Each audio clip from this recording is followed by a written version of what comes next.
চাওক বন্ধুসকল, ল'ৰাখিনিয়ে প্ৰেক্টিচ কৰি আছে। প্ৰেক্টিচ কৰাই আছে আমাৰ খগেন দাই।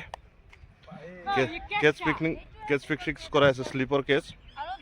এয়া চাওক, ল'ৰা ছোৱালীৰ লগত বাপেকবিলাকো ল'ৰা ছোৱালী হ'বলৈ বাধ্য হয়। এতিয়া আছে আমাৰ টিংকু, ছানৰাইজ, প্ৰিন্স, ব্ৰটিন। এয়া চাওক, মনটো ভাল লাগে। ল'ৰা ছোৱালীৰ লগত অলপ ধেমালি কৰিলে মনটো ভাল লাগে, টেনশ্যন ফ্ৰী হয় ফিল্ডত এনেকৈ আহিলে। সিহঁতৰ লগত নিজেও প্ৰেক্টিচ কৰিলে অলপ নিজৰ স্বাস্থ্যও ভাল হৈ থাকে, ফিজিকেলি ফিটনেছো হৈ যায়। মানে এক্সট্ৰা আৰু কোনো এক্সাৰচাইজ কৰাৰ দৰকাৰ নাই।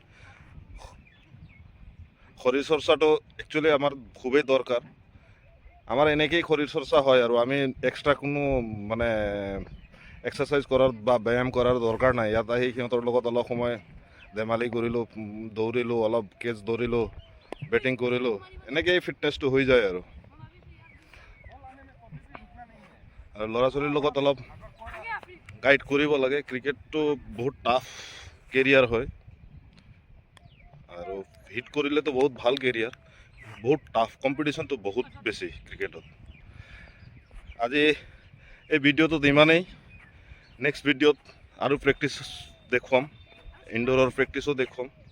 আজিৰ কাৰণে বাই বাই।